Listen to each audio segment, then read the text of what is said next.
I am a Jedi, like my father before me. Silly Jedi! Silly Jedi!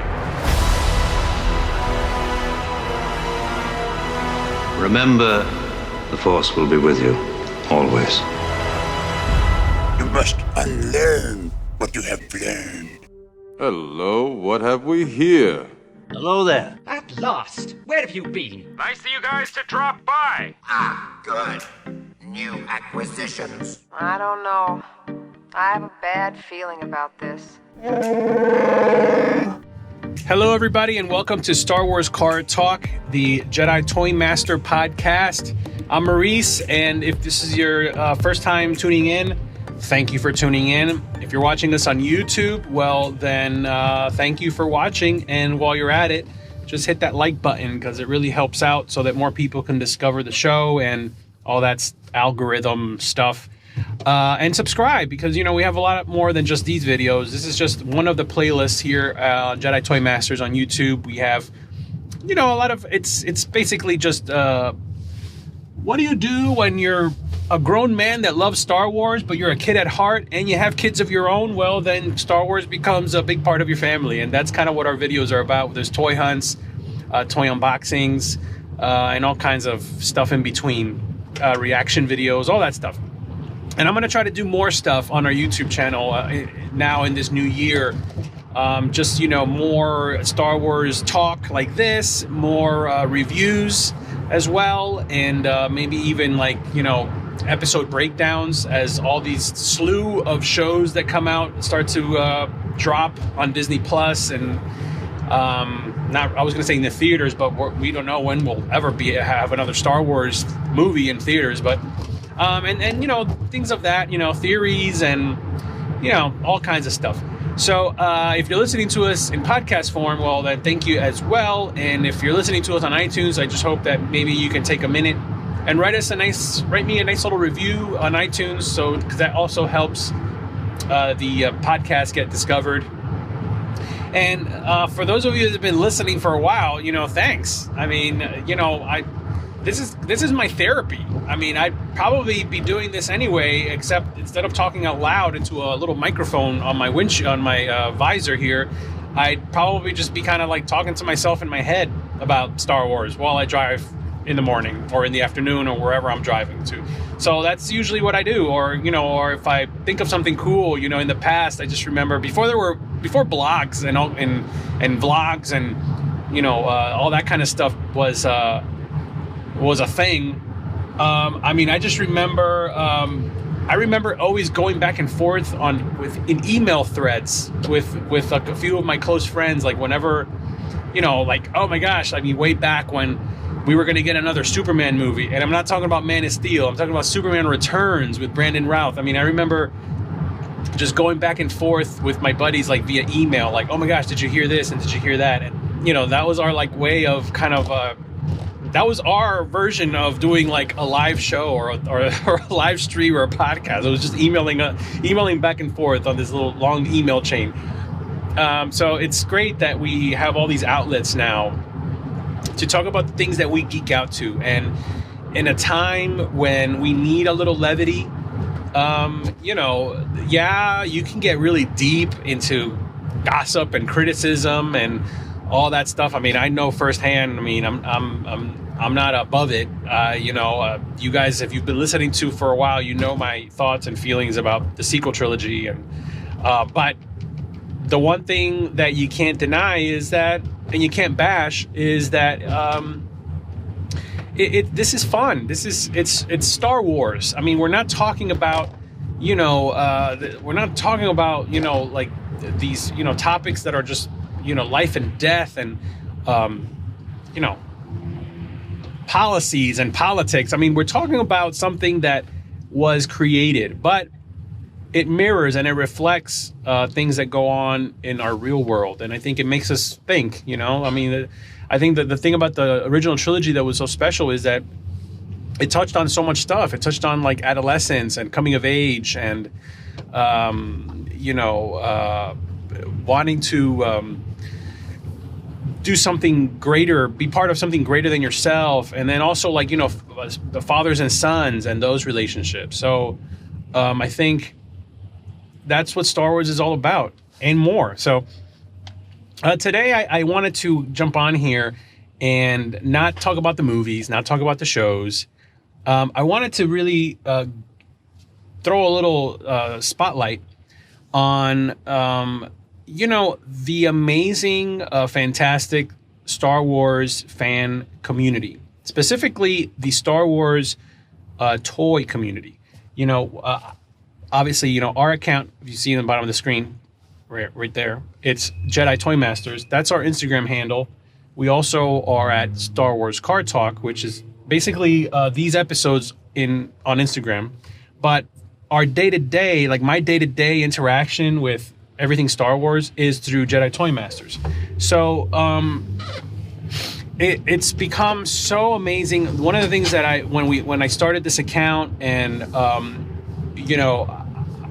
started posting pictures of myself and my boys, playing and enjoying toys and all that stuff. What I was taken aback by right away was the fact that everyone was so nice.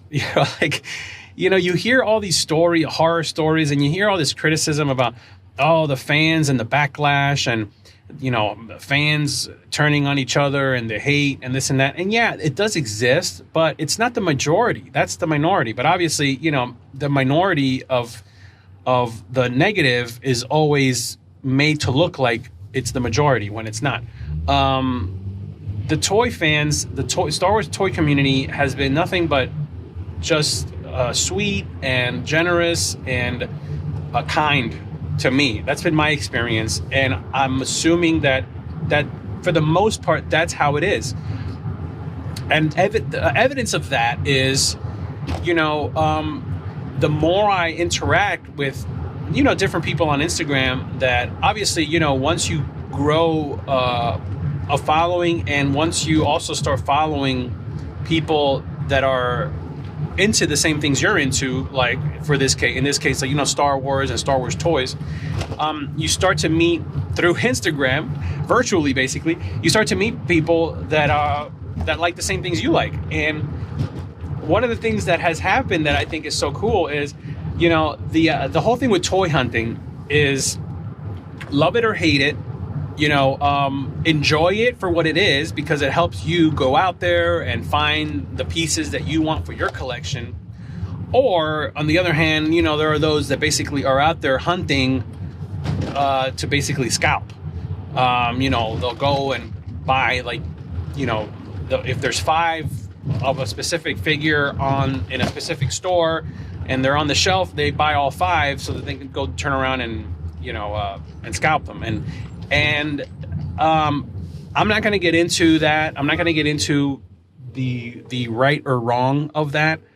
I think everyone is smart enough and mature enough to realize what is right and what is wrong. And there's a right way to do anything. There's a right way and there's a wrong way. So, but what I want to touch on is the fact that, with toy hunting, it's become like a little chaotic and frustrating because, you hear about these releases, and like Hasbro and Hasbro Pulse, basically, they put out these, they do these releases, and over the summer, they were doing a lot of these virtual releases where they do these live streams and talk about all these figures that are going to come out and when they're going to come out.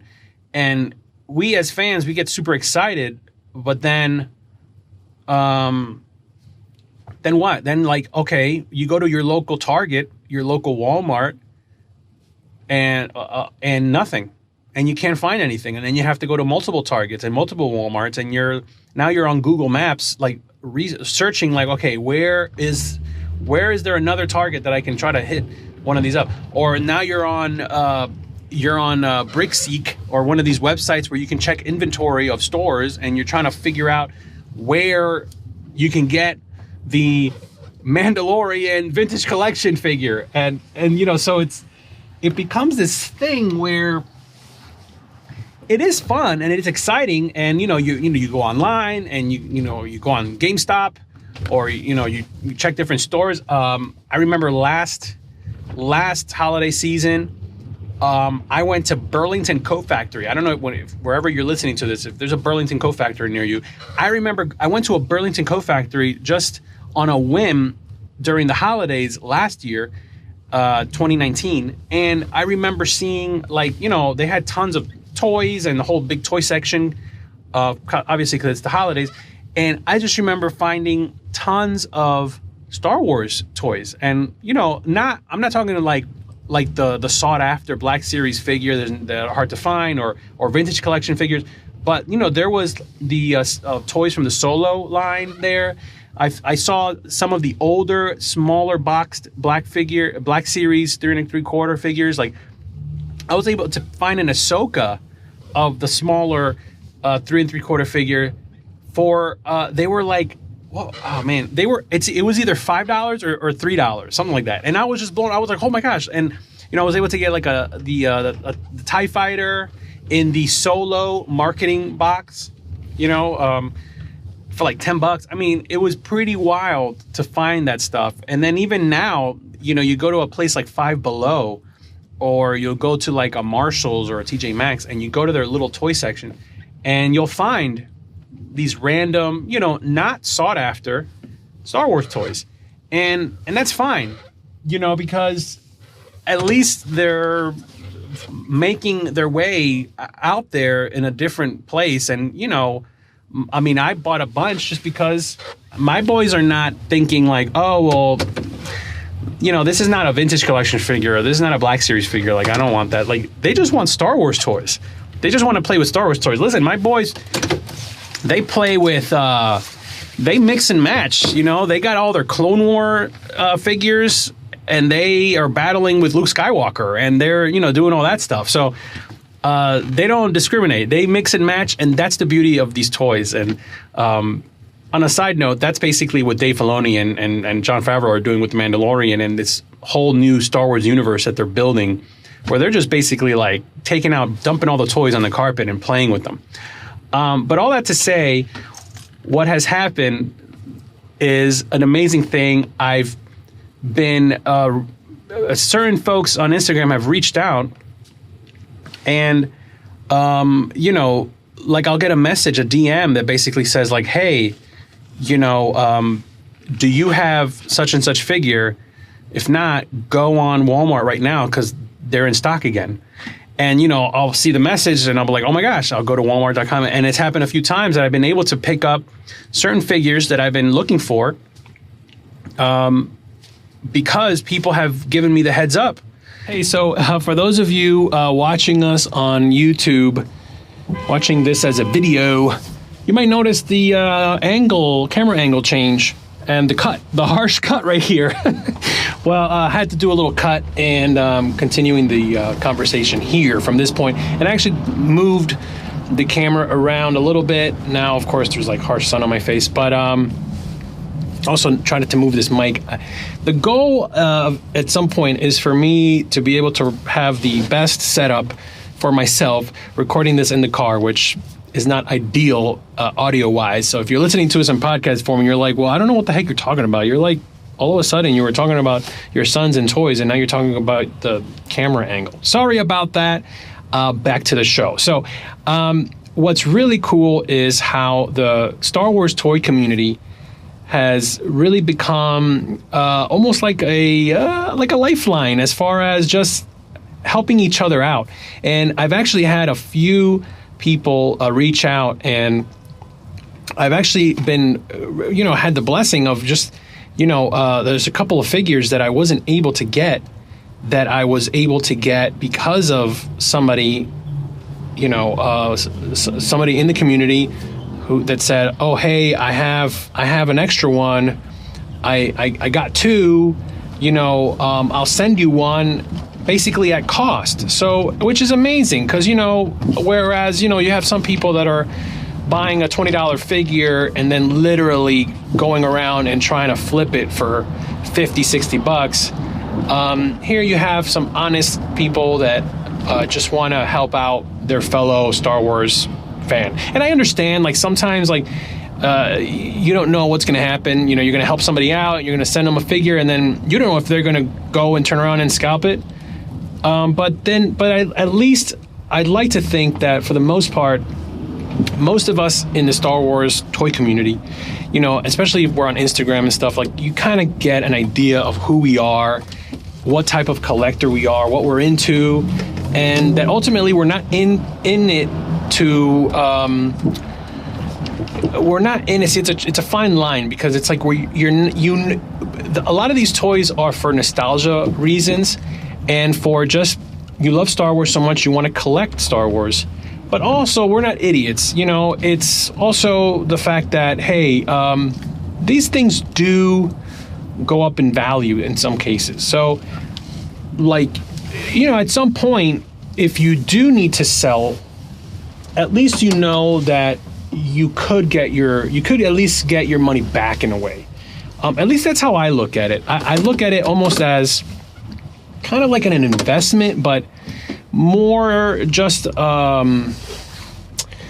a quasi, kind of like a safe investment, in that, you know, like, for example, Black Series figures. You know, you get a Black Series figure, you like it, you open it. The packaging on Black Series figures is great, because it's essentially like the perfect box that, worst case scenario, you're like, okay, well, you know, I had this thing out of the box, we played with it, it's still in great shape, or it was on the shelf, it was a part of a diorama, or I did some toy photography with it, and now you want to turn around and you don't want it anymore. You can literally put it right back in the box and almost sell it at cost, depending on the popularity of the character and whatnot. And if not, you could at least make minimum, you can make half your money back. So it's like, you know, it's like, you know, you buy a car, it completely starts to devalue the minute you drive it off the lot. However, if you do need to sell it at some point, you can make some money off it, as long as it's a good car, quality wise. It's a good car that the value doesn't devalue as much, and it's still in great shape, and it still runs. It could still be useful for someone else. It's kind of the same with these toys, you know. It's kind of the same with these figures, specifically I'm talking about Black Series and vintage collection stuff, because even loose vintage collection figures, you know, if somebody really wants that figure, somebody really wants that character or that specific figure, or somebody wants some bunch of stormtroopers and they're just buying up loose stormtroopers or whatever to army build, then yeah, you know, you can at least make some, if not all of your money back, as long as you didn't go out and pay way over retail for something. So anyway, I hope that makes sense. It's a tricky thing. It's a fine line, the whole collecting, and there's guys that are constantly going through their collections and altering their collections and kind of, going back and selling off some of their collections so they can focus on a certain type of the collection. You know, like for me, for example, I was starting, as soon as I got into Black Series, which I didn't want to, but it was because of Rogue One. I really loved the Scarif Trooper, so I picked up the Scarif Trooper, and I thought that figure was so cool, that costume. I was dreaming about maybe one day making myself a costume and cosplaying that or something. But then I was like, man, but the Death Trooper is really cool too, so I picked up the Death Trooper. And then I was like, well, I want a Stormtrooper too. So it became kind of like me thinking about Rogue One and how Empire-centric that movie was. I kind of wanted to get into 6-inch Empire. You know, like I wanted to get like the Empire. I wanted like a Vader and like, you know, stormtroopers and all kinds of troopers, you know, snow troopers and AT-AT pilots. And I was like, that could be my Black Series collection. It would be the Empire. But then after a while, like it just got to the point where I was like, well, I'm not really displaying these. Some of them I haven't even opened. And, you know, I just changed my mind. So I started to sell them off, and I basically got my money back. And actually, and then some, because some figures I got on sale. Some of them I got like, you know, I had like a gift card or some points, like Best Buy points or whatever. And so it's like, you know, I basically made my money back. So it was like I kind of changed my mind. I decided not to collect that series, and I made my money back. And there's guys that are constantly doing that. And the fact that you can do that is great. Now, vintage figures like from the 70s and 80s, that's different because those things are so hard to find. They're hard to find in good condition. And those collectors are very meticulous about having everything be original and in good shape, whether they want to complete their collection or whether they just want the figures that they had when they were a kid and they want good quality figures. So that's why those figures, are so high in value, because it's the value that people place on them. But all that to say, even though Hasbro and a lot of these distributors, a lot of these toy stores, box stores that have these figures for sale are, kind of letting us down these days in a way, in a lot of different ways as far as distribution and quantity and that stuff. The good thing is that you have people that are collectors. You have people that are almost kind of like freelance toy shops online that are popping up. There's a number of them. One in particular that I've dealt with and I totally recommend, and I'll link him below, is Old Republic Collectibles. He's done some claim sales on Instagram, and and he kind of hooks up the fans. Like, he gets things and he's able to flip them and be able to provide figures that sometimes you can't find in the store, and he's able to get them and you can buy them from him. And then, then there's the going online to like the Walmarts and the GameStops and Target and Amazon and trying to find that deal, find that opportunity when something's in stock. But it's great that the toy community can be part of that, and we can do it together, and we can really hook each other up and really be there for one another as far as that. So I think it's a great thing. I mean, another great example is I got to meet one of the guys that does the podcast All Wings Report In, and he had an Instagram account called I think it was Hudson Valley Star Wars or something like that, and I'll link them below as well. And I had posted something about Walmart canceling my pre-order for the Mandalorian Loyalist and the Mandalorian Super Commando or something like that. The one that's like a Mandalorian with the Darth Maul like spikes on its helmet.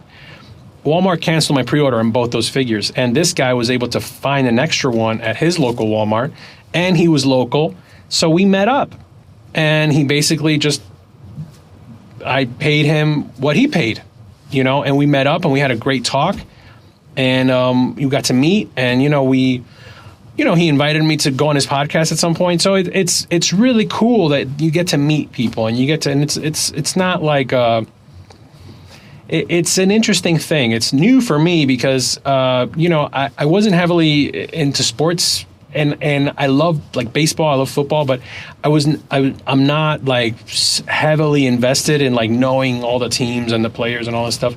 So this is kind of like my version of that, I guess, of being able to follow something and have that camaraderie with other people that follow it. So I think it's a cool thing. Whatever you geek out to, as long as you do it safely, responsibly, and in community, it's always a good thing. So that's going to do it for today, guys. I hope you enjoyed this. And if you, if you're watching this on YouTube, first of all, comment below let's give shout outs. Who are some of your people in the toy community that you follow, or even YouTube channels right here on YouTube that you follow that are Star Wars toy centric, that you follow, that you like, link them in the comments.